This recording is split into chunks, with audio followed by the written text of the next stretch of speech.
여러분 안녕하십니까? 강준영의 딥 차이나입니다. 새해 벽두부터 한중 정상회담, 한일 정상회담, 아주 동북아 지역을 둘러싼 소위 정상 외교전이 활발하게 움직이고 있습니다. 게다가 1월 13일, 14일 한일 정상회담이 열렸죠. 1월 5일 한중 정상회담 이후에 한일 정상회담이 열렸는데 이거를 중국은 과연 어떻게 바라보고 있는가, 이 부분에 대해서 한번 생각해 보는 시간을 마련했습니다.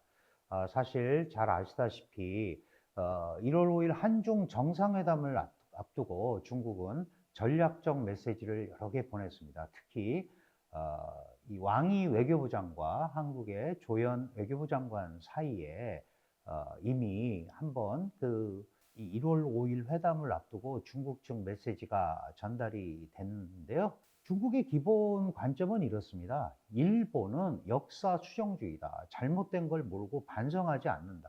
그래서 일본을 비판하는데 한중이 같이 가야 되는 거 아니냐. 그리고 특히 다카이치 총리가 11월 7일에 대만 유사가 바로 일본 유사라는 데 대해서 한국이 중국의 편에 서달라는 메시지를 일단 왕이 외교부장이 보냈고, 시진핑 국가주석은 이재명 대통령과의 회담에서 역사의 올바른 편에 서야 된다, 이런 표현을 했죠. 한국이 전략적으로 선택을 해라, 이런 겁니다. 그 전부터 특히 이제 미국과의 관계 때문에 계속 하던 100년 만에 대변국을 맞았다, 이런 건데, 특히 그 얘기를 하면서 한국은 일본의 제국주의 침략과 통치를 받았고 중국도 마찬가지다. 중국도 일본 제국주의 역사의 피해자다. 그러니까 공동의 역사인식을 가지고 같이 대항하자. 특히 시진핑 주석은 다카이치 총리가 국방력을 강화하고 이런 것들을 재군국주의화, 군사 대국으로의 길을 간다라고 얘기하면서 이 한국이 그걸 막아야 되지 않겠느냐, 이런 얘기를 하는 거예요. 물론 이재명 대통령은 거기에 대해서 하나의 중국에 대해서는 중화인민공화국이 중국의 유일 합법 정부고 대만이 중국에 속한다는 중국의 주장에 대해서 존중하겠다라는 표현을 했고요. 중국이 얘기하는 하나의 중국 원칙이라는 말은 쓰지 않았습니다. 그럼에도 불구하고요, 중국의 일부 신문에서는 한국이 하나의 중국 원칙을 수용했다, 이런 식의 또 표현이 나와요. 그래서 그런 말은 우리가 앞으로도 좀 굉장히 조심을 해서 써야 되고, 또 하나, 미래에 이 일본이 군국주의화 하는 데 대해서 같은 편이 돼달라고 한 거에 대해서는 이 대통령이 또 옛날 얘기만 했습니다. 과거에 같이 대항한 적이 있다, 일제에. 그러니까 일반적으로는 잘 넘어갔다고 해야겠죠. 그리고 한일 정상회담이 열렸습니다. 이 한일 정상회담은 사실은 모든 정부가 일본과의 관계가 중요하기 때문에 관계를 얘기할 때 과거사 문제 있지만 그거에 대해서 너무 매몰되지 말고 미래지향적인 한일 관계를 가지고 가자라고 했지만, 일부는 노제팬 운동을 한 정부도 있었고 또 지나치게 일본과 가까워지려고 한 정부도 있었는데, 이번에는 사실 한일 관계의 핵심이 잘 아시다시피 과거사 문제인데, 지금까지 일본이 여기에 대해서 미온적이었다가 처음으로 이 소위 조세이 탄광의 매몰 사고로 많은 사람들이 유명을 달리했는데, 물론 이제 일본인 노동자도 있었어요. 이거에 대해서 공동조사하자, DNA 조사해서 좀 밝혀보자, 이런 걸 한 거는 어쨌든 과거에 만지지 않았던 과거사 문제를 조금 갖다라는 점에서 일부 진전이 있었다고 봐야 됩니다. 그 다음에 한미일 삼각 전방위 협력을 확대하자, 여기에 대해서도 동의를 했어요. 안보, 경제, 민생에 대해서 협력을 확대하자라는 얘기도 했고, 다카이치 총리는 특히 무슨 얘기를 했냐면 지역 안보에 있어서 한국의 역할이 중요하다. 마치 한중 정상회담에서 한국이 자기 편을 들어줬으면 좋겠다는 데 대한 일종의 반대 논리죠.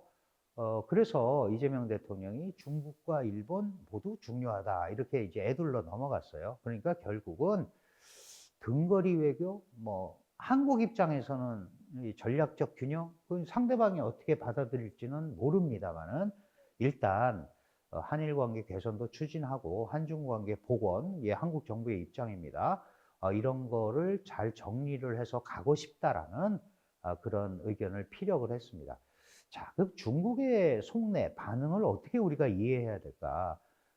머닝 외교부 대변인, 기본적으로 중국은 이제 외교부로서 타국에서 벌어지는 외교 행위에 대해서 얘기를 하는 거죠. 늘 하는 말이 있습니다. 뭐 한일이 정상회담한 거는 한일 간의 문제다. 알아서 잘 해라. 이제 그런 뜻인데, 공식 입장은 직접적인 비판이라든가 관여라든가 이런 것들을 굉장히 자제하죠. 이게 이제 신중한 모드입니다. 항상 마찬가지입니다. 그렇게 해야 자기네 문제가 생겼을 때 타국이 뭐라 그러는 거가 전부 내정 간섭에 해당된다라고 강력하게 반발할 수 있거든요. 그런 의미에서 기본적으로 이런 스탠스를 유지를 하고 있고, 다만 한일 관계가 좋아지는 게 혹시 반중 안보 협력 쪽으로 가는 거 아닌가, 이런 데 대한 우려를 가지고 있죠. 이거보다 좀 더 직접적으로 이 중국 정부나 공산당의 의견을 대변하는 게 많이 들어보셨죠? 글로벌 타임스, 환구시보라고 부르는 겁니다. 여기는 이제 전문가의 말을 이용해서 한일 관계는 근본적 한계가 있다. 그러니까 앞으로 어떻게 될지 모르니까 너무 신경 쓰지 말자. 겉으로는 이렇게 얘기를 하지만 내부적 경계심은 대단한 것 같습니다. 그리고 한국이 가운데 서서 잘 해낼 수 있을까? 그게 될까? 그 다음에 일본하고 가까워지면 대만 문제에 있어서 일본 편을 들 가능성이 더 큰데, 그거를 어떻게 할까 되는 경계와 우려심이 있습니다. 특히 일본 언론들은 이 부분에 대해서 훨씬 직접적이죠. 유력 신문이라든가 이런 데서는 중국이 한국과 일본을 이간하려고 한다. 예를 들어서 중국은 계속해서 다카이치 총리가 여자 아베, 소 아베, 그리고 군국주의의 길을 가려고 한다. 막 이제 이런 얘기들을 하고 있거든요. 그래서 뭔가 한일 관계를 좀 벌리려고 하는 생각을 갖고 있는 것 같다. NHK는 역사적 문제를 가지고 대만과 공조를 할 가능성이 커지는 거 아니냐. 그러면 한국, 대만, 일본이 적어도 동아시아 지역에서 역사 문제나 이런 데 대해서 또 한편이 될 수도 있는 거 아니냐. 그렇게 되면은 이거는 이제 중국이 그리는 그림하고는 좀 다르게 가죠. 그래서 약간 이제 문제가 될 수도 있다라고 생각을 하는 것 같아요. 그래서 한중 관계도 복원의 방점을 두고 상당히 겉으로는 화기애애했지만 사실은 그 속뜻은 잘 알 수 없다. 특히 다가이치 총리가요, 그 외교 우선순위를, 다카이치 총리 자체는 당연히 한국과의 관계 활성화를 통해서 중국의 레버리지를 갖는 건데, 중국 국제문제연구소에 지앙하오이라는 연구원이 있는데요. 이 사람은 이재명 대통령이 일본 가기 전에 중국 먼저 온 거, 그게 한국의 외교 우선순위가 중국에 있다는 뜻 아니냐라고 이제 이런 해석을 했어요. 그런데 사실은 중국이 먼저 원한 것도 있거든요. 이 한일 정상회담을 앞두고 중국에 먼저 와서 중국의 메시지를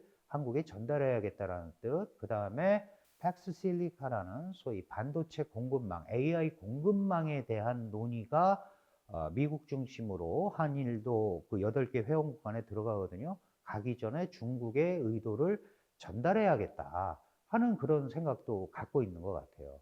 그래서 전체적으로 보면 중국은 겉으로는 조용하지만 한일 간의 틈을 좀 벌리려는 전략, 그럼 자연스럽게 한미일 삼각구도도 조금 약해질 수 있죠. 그런 사이에 이제 이게 현실이니까 좀 실리적으로 접근을 해야겠다는 생각도 하는 것 같아요.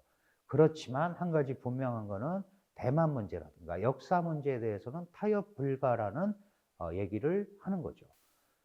또 하나는 한국의 가치를 약간 재평가하는, 이제 우리 입장에서 보면 전략적 가치가 약간 상승된 면이 있죠. 기본적으로 이재명 대통령이 중국에 가서 한중 관계 복원의 원년으로 삼겠다 이런 것들이 신뢰 회복을 하려는 한국의 의도가 투영된 거 아니냐. 그래서 중국 입장에서는 이제 자꾸 그렇게 생각하는 거죠. 한일 관계 개선보다 한중 관계 회복이 더 중요하다라고 한국이 생각을 한다. 이런 것들을 계속 발출을 하고 있습니다. 그래서 중국의 반응은 전반적으로 보면 표면적으로는 굉장히 침착한데요. 내부적으로는 경계심이 많다. 이거는 뭐 당연히 이중적으로 갈 수밖에 없죠. 중국의 우려는 핵심은 다가이치의 일본과 한국이 밀착을 하게 되면 사실은 중국의 레버리지가 상당히 약화되죠. 한국 레버리지도 약화되고 북한 레버리지도 약화됩니다. 왜냐하면 한일이 밀착하게 되면 당연히 중국의 입장에서 보면 그 뒤에 미국이 있기 때문에 한미일이 공조가 더 강화되는 거잖아요. 그러면은 그거를 바라보고 있는 중국 입장에서는 여러 가지로 이제 힘든 일이 많이 생기는 거죠. 그래서 전반적인 뭐 이걸로 계속 이 한중일 관계가 어떻게 가겠다, 장기적까지 이렇게 평가를 내릴 수가 없지만 지금 이 상황에서는 어쨌든 중국은 역사 문제라든가 타이완, 대만 문제에 대해서는 이 한일 간의 협력의 고리를 조금 벌려보려고 하는 거고요. 그 다음에 또 이제 한국에게는 한중 경제협력, 그 다음에 일본에게는 히토류 통제, 물론 일본의 반격 카드도 있습니다.